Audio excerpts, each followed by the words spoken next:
Hey everybody, it's Professor Parish, and welcome to week 1 of English 109. So if you have not watched my introduction video, I'm going to show you where that's at. Please make sure that you watch it first. I recorded it right before we went on break before this spring semester, but this is going to be week 1's video.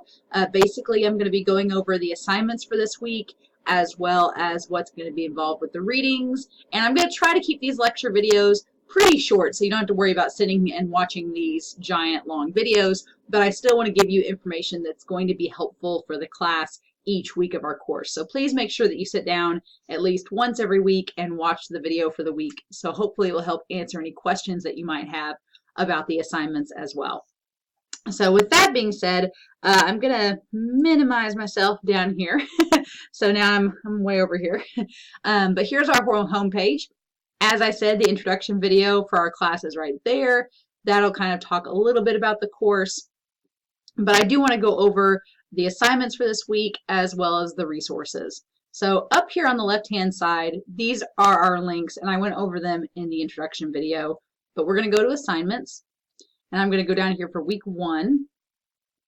And you'll notice that the week 1 assignments is the discussion forum post. All of our posts for the discussion forum are due by Friday. So as long as you post sometime during the week into the discussion forum, you can go back and respond to your peers over the weekend if you want, or if you want to go ahead and just get the entire assignment done by Friday, you can do that too. Hopefully we have a lot of people do that, so that the more people that post by Friday, the more chances you'll get to be able to respond to 2 peers, so you won't have to wait till Sunday to do that assignment. You can go ahead and get it done. The other assignment is going to be the textbook activity number 1, and we'll talk about that soon as well. But as far as readings go, the syllabus, we're going to look at it, and then the English skills textbook, which is 10th edition, is orange, like this, chapters 1 and 2, and then obviously watch this video. I'll show you in resources, there's an extra video that's optional. If you want to watch it this week, you can, but it's not required. But first, let's talk about the 2 assignments for the class. So I'm going to open them up out to the side here to show you. The textbook assignment, basically how it works is that you go to the Dropbox and there will be a file to download. It will be called Textbook Activity 1. And my screen here will look a little different than yours. But here is the assignment. So this assignment is taken directly out of pages 32 to 33 in your textbook. So if for some reason you don't have your textbook yet, you can probably still do this assignment and be okay. But I would encourage you to get this textbook as soon as you can, because our readings, as well as our tests and most of our assignments, are going to be from this book. So you can kind of see this first assignment is very opinion-based. It's all based on your own opinions about what you do for brainstorming or starting assignments, free writing, things like that. So it should be a very straightforward and easy assignment to kind of start off the class. And it also shows me that you know how to submit a document to the Dropbox, which is fairly simple. Unfortunately, since our class hasn't technically started, I can't show you how to do that here. However, if you are having difficulty with the Dropbox, you can always email me the assignments by the due date. I don't want you to make a habit of that. I want you to try to submit it to the Dropbox and email me if you have questions, but as a last resort, you can email. Our discussion forum is in this tab right here, but I went ahead and went to it. As you can see here, I kind of put out how our discussions work. Every post is due by Friday. Your initial post is worth 10 points, so as long as you post by Friday, you'll get those full 10 points if you answer the questions and have proper grammar. If you post Saturday or Sunday instead of Friday, I will still accept it, but I am going to take points off for being late, so please keep that in mind. Don't feel like you can't post if it's Saturday or Sunday, but just know that if you wait until Saturday or Sunday, I will take off some points. And then by Sunday at 11:55, you need to create 2 responses to two of your peers. Points are taken off based on grammar errors if things are too brief. So if your response to your peer is just, cool, yeah, I'm going to take some points off, because there needs to be more these posts are in lieu of the fact that we don't meet face to face. So this would be like if we were all sitting in a classroom and talking to one another about these questions. Since we don't meet face to face, your responses to your classmates should be a little bit more in depth. And then obviously late responses. After Sunday night, I will not accept any discussion forum posts or responses for that week. So please keep that in mind. For this first week, it's very simple. All I'm asking is that you introduce yourself. What are you doing here at SIC? What's your major? Do you know? If you don't know, it's cool. What are you wanting to do? If you don't know that either, it's cool too. What do you believe is your biggest strength as a writer? And you have to put something down here, because I am in firm belief that you are a good writer. You wouldn't be in this class if you didn't have some skill as a writer at this point. Everybody has a strength when it comes to writing. It's just some of us believe that we have more weaknesses than others. So the whole point of this class is to try to build on your strengths while also developing those possible weaknesses that you might have. So I want to know, what is your strongest point as a writer? Are you great at brainstorming? Or do you have a creative mind? Do you have a lot of imagination?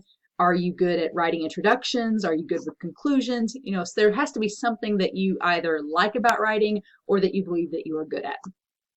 And then finally, what do you hope this class will help you to do as far as becoming a better writer? When I was in grad school, our grad teachers always told us, they're like, there's no way to master writing. Because writing changes so much. Technology changes, the subject matter changes, the way that style and composition works changes. So there's no way to master writing, but rather you can become proficient at the techniques to make you a good writer. So that's kind of my goal in this class this semester. So that's the discussion forum, and how you create a post is very simple. You just go to this add post button and you give it a subject. You can say week 1 or hi, this is me. And then you type out your answers and then you go to submit, and that's pretty much it. I will say this, sometimes my SIC does tend to time out if you take a very long time to type. So what I would recommend doing is maybe create your answers to the discussion forum in a Google Doc or in a Word document or a Notepad document, and then just copy and paste your answers into this form here. So that way you're not timing out. You just open this up when you're ready to copy and paste your answers, and then you can submit.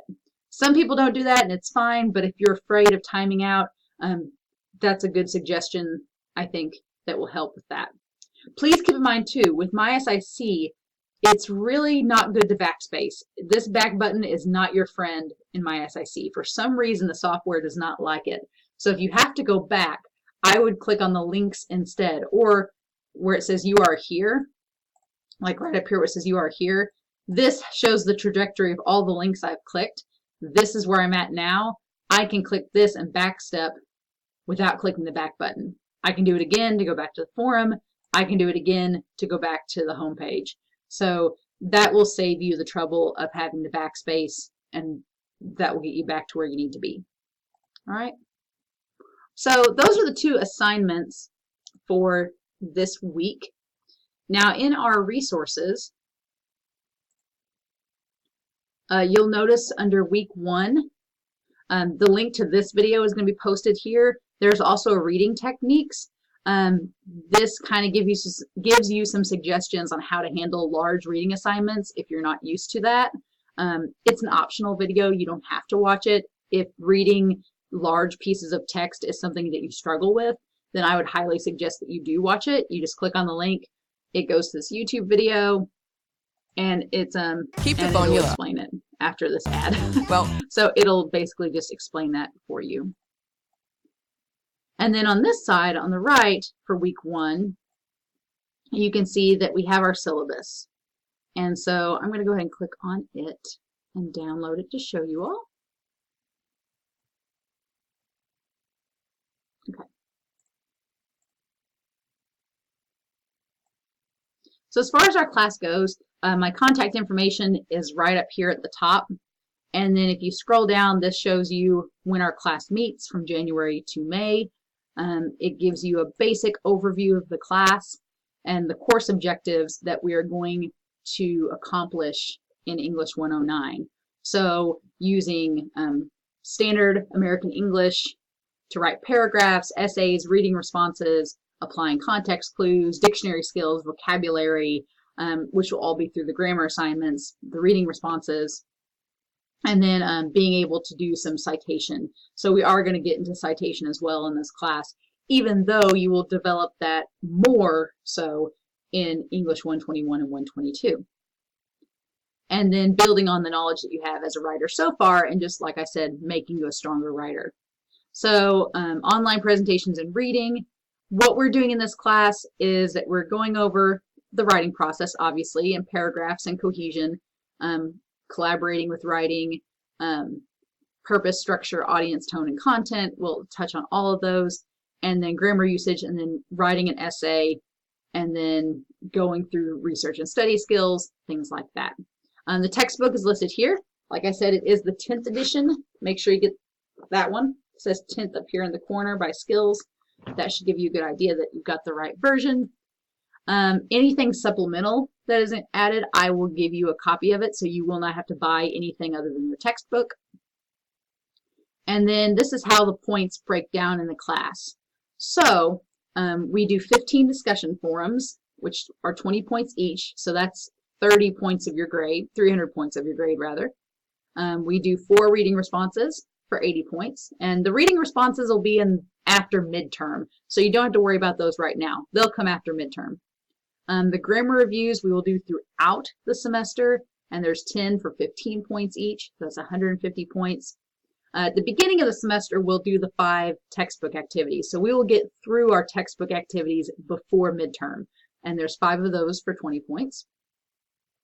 The writing prep, which will basically be like our thesis and outline for each of our papers, there's 4 of those. And then the writing assignments themselves, which are the papers, there's 4 papers that are 50 points each.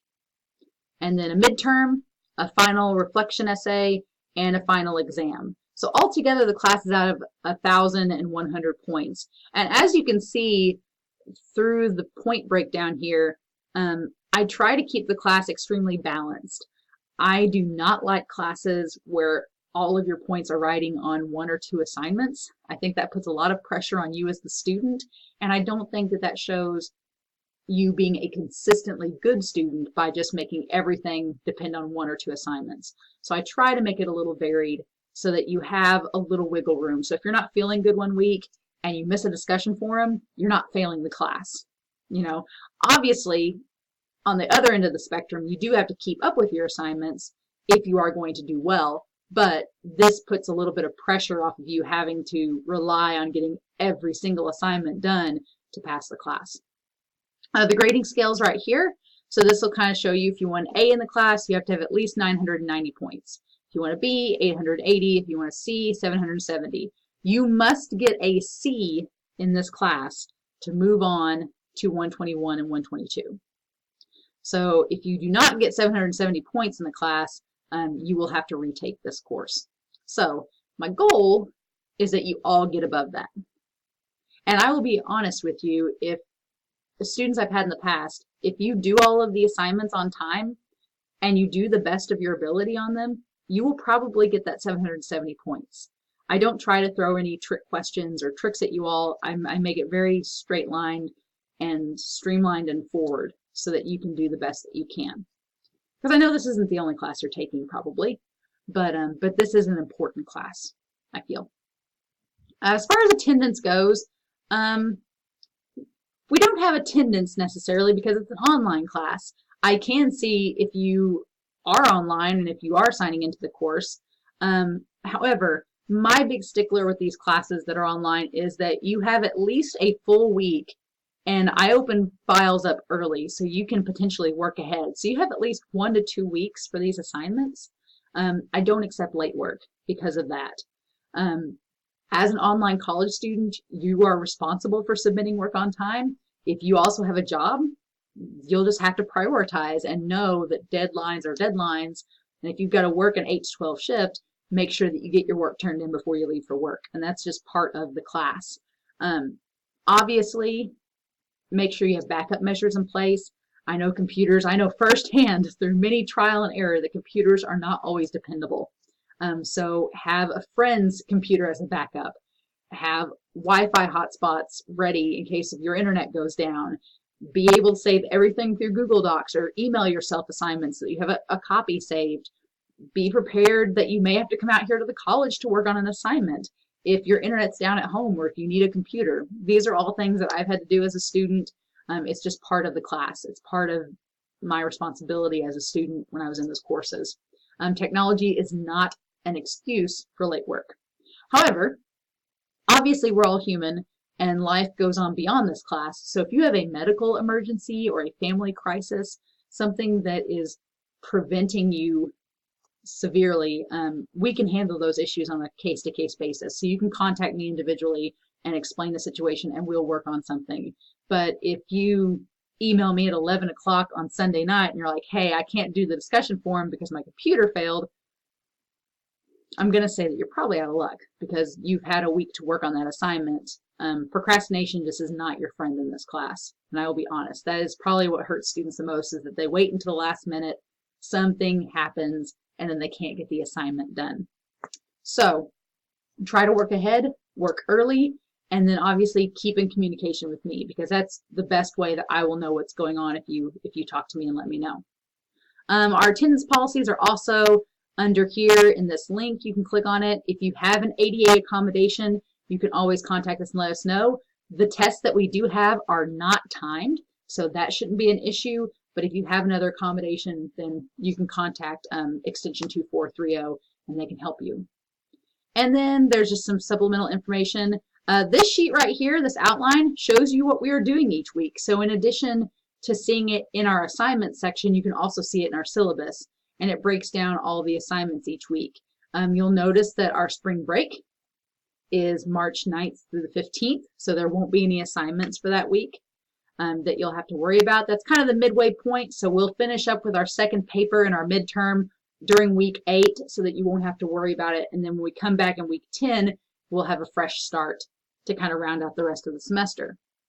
And then our finals week does end on a Friday. Finals end on a Friday instead of a Sunday. So that might be an adjustment if you're curious. But there won't be a discussion forum that week except for an extra credit one. So you won't have to worry about that.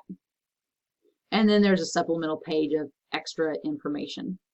So that's our syllabus. Like I said, if you feel like you need to download it and read it in more detail, you can. But that's just a quick run through. And then as far as chapters... want to check at my time there. As far as chapters 1 and 2 in our book goes, they're extremely straightforward. A lot of it, especially with chapter 2, is about brainstorming. So if you look at chapter 1, one of the things I do like about this book is that it's not just wall-to-wall text. So it's not like a science book or a math book where it's just text-based. There are a lot of examples and images throughout. So like even on page 1, there's this picture of this guy looking like he's hating his life choices. Why did I choose to be a business major? I'm kidding. But you can see that there's a lot of examples like cartoons and sketches throughout that kind of reiterate the points that the textbook is making. And then there's obviously some activities. You do not have to do the activities unless they are in the assignments. So like the textbook activity for week 1 is taken out of this book. It's on page 32 and 33, but you don't have to do like the activity on page 7. It's just there for you to look at. But chapter 2 talks about different techniques and brainstorming, and I like what they do here because I feel everybody has a different kind of brainstorming that they do. For example, I am a lister. I like making lists. I hate clustering.